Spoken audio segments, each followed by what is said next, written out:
Hello and welcome to another video. You join me here today as we talk about walking poles. Are walking poles just for old people or are they for hip and happening people like me too? Let's find out in this instalment of are walking poles for old people or are they for people like me or you? Let's get on with it. Now, jokes aside, walking poles are actually quite interesting. And just full disclosure, these are really cheap walking poles that I use all the time. So these walking poles cost me, I think they were £5 each from Decathlon. I bought them a couple of years ago, and in that time they've done well over 1,000 miles. And to be fair, they're still going pretty strong. Are they the best walking poles on the market? No, they're not by a long shot. Do they work? Yeah, they work as walking poles, and I wouldn't really swap them for anything else. It's the perception of walking poles that they are for old people, and that was kind of what I always thought.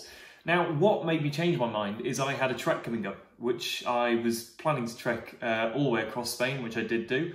It was a journey of about 500 miles, and I thought, you know what, I'll take a pair of walking poles, just in case they might come in handy. Who knows? And I got them out on day 2 of my trip, and ever since then, I absolutely love them, for a number of reasons. The first one is with big expedition rucksacks, so when you're carrying a lot of weight, they're really handy for extra stability over uneven terrain. So I was up in Scotland just a few weeks ago doing a bit of a wild camping trip up there. I'll link the video in the description. And I was using walking poles pretty much all the time because actually finding that balance and stability across the moorland was really hard. Whereas when you can put down your walking poles and give you that extra bit of balance, it really is handy. It doesn't matter whether you're, 19 or 90. Everyone loses their balance when they're carrying a bit more weight on uneven terrain, so they can be really handy for that. Point 2, I think, that I'd really like to come to is how these do genuinely save your joints coming downhill. So a lot of people, if they walk a lot, so I walk sort of 3-4 times a week at the moment, over loads and loads of different varied terrain, whether it's moorland or mountains, but I often find myself in really steep undulating terrain. And it's on that these really come into their element. Because when you're coming downhill, you're putting a lot of pressure on your knees, on your shins, and all that weight's trying to go downhill and you're having to stop yourself. Now, when you can engage your core a bit more and use your arms to also stop yourself, it takes off a bit of the weight from your knees, from your shins. And if you're, a little bit younger, like myself, potentially, maybe you're in your early 20s, even late 20s, 30s, and you can start to feel your knees hurting downhill, that's only going to get worse the more exercise you do, the more hiking you do on the trails, etc., in the mountains. And it could be the case that if you started out young walking, you could get to the age of 40 and have really bad shins and knees coming downhill just because you haven't looked after your joints. And that's what these do. They do protect your joints. I think what I'd say about walking poles is use them before things get that bad that you have to use them, if that makes sense. Because I think walking poles have been used for old people for a while. They've been perceived as like an old person's thing for quite a long time, to new walkers anyway, because older people get to a stage where going downhill, going uphill, etc. becomes difficult without the use of a walking pole. Whereas actually, if you can use it at a younger age as a bit of an aid to yourself now, it means you've got a longer hiking career, and actually when you get a bit older, you'll probably be able to do a lot more because your joints are going to be in much better condition. So that's another reason to use them now, and it's another reason why they're not just for old people, because I'd say that sort of elderly people probably have to use these things to actually hike, whereas use them at this age now and you'll be hiking well into many years to come, and probably not suffer quite as much joint pain from all that exercise. The next one is going uphill. I mean, going uphill is, with the best will in the world, a little bit difficult on steep terrain, especially when you're carrying more weight. You go out for a day walk and you've got 3 litres of water, maybe you've got all your waterproofs in, you've got all your lunch, you've got your food. Maybe you're out wild camping and you took a slightly smaller rucksack for just one night. But either way, going uphill is going to be trickier the more weight you're carrying, and generally just steep ground to negotiate and go uphill isn't easy for anyone. It doesn't matter how fit you are, unless you're an ultra runner sponsored by Solomon running through the Alps, uphill is always going to be a little bit difficult.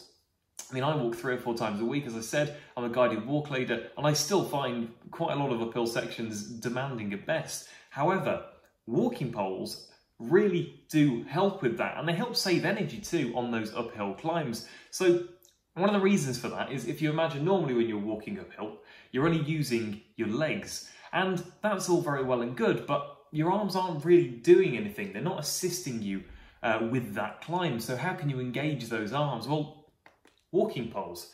Because when you engage those walking poles and start pushing down, you start engaging your arms, you start engaging your core in helping you climb that slope. So not only are you using your two legs to climb up that mountain, all of a sudden you're using your core, you're using your arms as well. And it's just another way to preserve a bit of energy too. You know, you're going up those hills, it really saps your energy. Well, you know, chucking the walking poles, and those arms that weren't really doing anything before, that are full of energy wanting to do something, have actually got a job, and it means it's going to save your legs for later on in the day, especially if you get to a section where maybe it's quite flat across the ridge lines, but it's quite a long section. Your legs will be absolutely knackered from that uphill climb, but with assistance from some walking poles, that kind of goes away, and they really do sort of prolong your day in the hills and make it a bit more enjoyable as well. The last thing that I really want to say about walking poles as a rule is, I mean, as I said, these are cheap walking poles. You know, these are £5 a pop from Decathlon. They were £5 a pop 3 or 4 years ago when I originally bought my first set for that trek across Spain, and they're still £5 a pop now. So, you know, a pair of walking poles costs you £10. I think what I'd like to get across to everyone is, for the sake of £10, you might as well give them a go and see how you find using them. Walking poles aren't for everyone. Some people just genuinely don't get on with them and don't like them. However, a lot of people do. A lot of serious walkers do anyway. A lot of trail runners like them as well.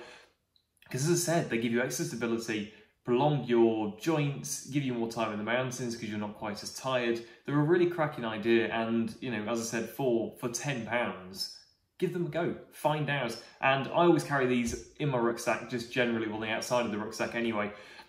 Even when I'm out with groups on shorter walks, you know, if someone stumbles or got a bit of a dodgy ankle, something like that, walking poles can be really useful as a backup for other people around you too. So consider that. If you're walking in a group, maybe you're not adept at using walking poles all the time, but I'd say carry them anyway, because they could be a lifesaver for someone coming downhill who's got bad joints and might have forgotten their poles too. So it's something else to remember, but I'd say give them a go. They're definitely not just for old people, and I think that perception is being wiped out more and more and more as more people are getting into walking. But equally, I still know people who are in their 30s, 40s who will probably be watching this video now, who will have searched it, people in the 20s too, and they think walking poles are just for old people. It's not the case. You know, these aren't very stylish looking walking poles, but actually if you spend like £130, £140, which is a lot of money on a set of poles, and I'm not recommending it for your first set, you really can get some very, you know, pretty carbon fibre, very comfy, sort of wrap around your wrist Nordic poles, and they look awesome. You know, they're definitely not old people walking poles